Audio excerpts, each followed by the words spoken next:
Hi friends, welcome to Apsaras life style. ஆட்டு ஈரல் செம்ம டேஸ்டியாக சூப்பராக சிம்பிளாக எப்படி செய்கிறதுன்னு பார்த்துடலாமா? ஆட்டு ஈரல் பார்த்திங்கன்னா நிறைய பேர் சாப்பிட மாட்டாங்க. இது சமைச்சா கொஞ்சம் ஹார்டாக இருக்கிற மாதிரி இருக்கும். அதனாலவே ஆட்டுக்கறி சாப்பிட்றதோடையே விட்டுருவாங்க. பட் இந்த ஆட்டு ஈரலில் பார்த்திங்கன்னா நிறைய ஹெல்த் பெனிஃபிட்ஸ் இருக்குது. ஸோ ஆட்டுக்கறி இல்லாமல் ஆட்டுடைய மற்ற உறுப்புகள்லாம் நம்ம சாப்பிட்றது ரொம்ப நல்லது. ஸோ இது பார்த்திங்கன்னா ஆட்டோட மாங்காய் தான். ஸோ இந்த ஆட்டு ஈரலையும் ஆட்டு மாங்காவையும் எப்படி சமைக்கிறதுன்னு நம்ம பார்த்துடலாம். ஃபர்ஸ்ட் அதுக்கு ஈரலில் சுற்றி இருக்கிற இந்த வெள்ளை கலர் தோல் மாதிரி இருக்கும், அதை நம்ம கட் பண்ணி எடுத்துருவோம்.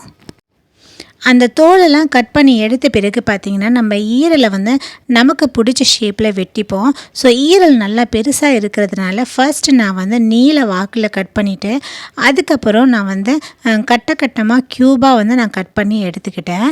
ஸோ நீங்கள் கட் பண்ணும்போது ஈரல் இப்படி தான் இருக்கும், பார்த்தா நல்லா ரத்தம் ஊறின மாதிரி இருக்கும். ஸோ இதை சாப்பிட்றதுனால நம்ம உடம்புல நிறைய ரத்தம் கூட நம்மளுக்கு ஊறுறதுக்கு வாய்ப்பு இருக்குது. ஸோ ஈரலை கட் பண்ண பிறகு நம்ம எடுத்து வச்சுருக்க மாங்காவையும் இந்த மாதிரி ரெண்டாக கட் பண்ணிவிட்டு அதையும் சைடில் இருக்க இந்த வெள்ளை ஜவ்வுன்னு சொல்லுவோம், அதையெல்லாம் கட் பண்ணிவிட்டு நம்மளுக்கு வேணுங்கிற ஷேப்பில் கட் பண்ணி எடுத்துக்கலாம். முன்னாடிலாம் இந்த ஆட்டு ஈரல் ஆட்டு மாங்காய் எல்லாம் கடையில் தனியாகவே கிடைக்கும். ஆனால் இப்போல்லாம் அந்த மாதிரி கிடைக்கிறதில்ல. ஸோ யாராவது வீட்டில் அக்கிஹா கொடுக்கும்போது அந்த மாதிரிலாம் கிடைக்கிது. பட் நம்மளுக்கு வேணும் அப்படின்னா நம்ம நாளே சொல்லி வச்சு வாங்கினா தான் நமக்கு ஆட்டு ஈரல்லாம் கிடைக்கிது. ஸோ இந்த மாதிரி நான் சின்ன சின்னதாக கட் பண்ணி எடுத்துகிட்டு வந்துட்டேன். இதை நம்ம ஒரு ப்ரெஷர் குக்கரில் ஃபஸ்ட்டு சேர்த்துருவோம்.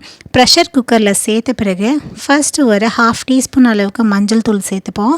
அப்புறம் 1/4 டீஸ்பூன் அளவுக்கு மிளகாய் தூள் போட்டுப்போம். அப்புறம் 1 டீஸ்பூன் அளவுக்கு இஞ்சி பூண்டு பேஸ்ட்டும் 1 டீஸ்பூன் அளவுக்கு உப்பும் சேர்த்துட்டு ஒரு 1/2 டம்ளர் அளவுக்கு தண்ணி ஊற்றிட்டு நல்லா மிக்ஸ் பண்ணிடுவோம். மிக்ஸ் பண்ணி விட்டுட்டு நம்ம அடுப்பில் வச்சு நம்ம கொதிக்க விட்டுருவோம். இந்த மாதிரி கொதிக்க விட்டு பாருங்கள், ஒரு 5 நிமிஷம். தண்ணி பத்தலைன்னா திரும்பவும் ஒரு 1/2 டம்ளர் தண்ணி ஊற்றிக்கோங்க. ஸோ நான் கொதிக்க விட்டு பார்த்த பிறகு எனக்கு தண்ணி பத்தாத மாதிரி இருந்துச்சு. நான் திரும்பவும் 1/2 டம்ளர் தண்ணி ஊற்றிட்டு நான் குக்கரை மூட போகிறேன். கரெக்டாக நீங்கள் மீடியம் ஃப்ளேமில் ஒரு 4 விசில் விட்டு வைங்க. செம்ம சூப்பராக பஞ்சு மாதிரி வெந்து வரும், கல் மாதிரி இருக்கவே இருக்காது. ஸோ நான் நல்லா ஒரு மீடியம் ஃப்ளேமில் 4 விசில் வச்சு எடுத்துகிட்டு வந்துட்டேன். ஸோ இந்த மாதிரி தான் இருக்குது.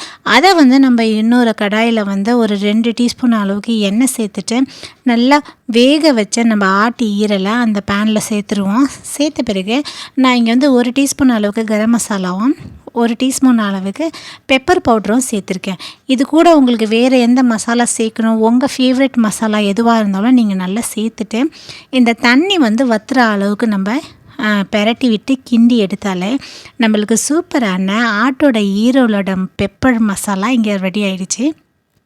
இந்த மாதிரி செஞ்சிங்கன்னா ஈரல் பிடிக்காதவங்க கூட செம்ம சூப்பராக சாப்பிடுவாங்க. இது தயிர் சோறு, ரசம் சோறு, சாம்பார் சாதம் எல்லாத்துக்கும் செம்ம சூப்பராக இருக்கும். இந்த வீடியோ உங்களுக்கு பிடிச்சிருந்தா வீடியோக்கு கண்டிப்பாக சப்ஸ்கிரைப் பண்ணி சப்போர்ட் பண்ணுங்கள். நான் செஞ்ச மாதிரியே நீங்கள் ஆட்டு ஈரலை கண்டிப்பாக சமைச்சு பாருங்கள், உங்களுக்கு கண்டிப்பாக பிடிக்கும். தேங்க்யூ ஃபார் வாட்சிங் திஸ் வீடியோ. பாய்.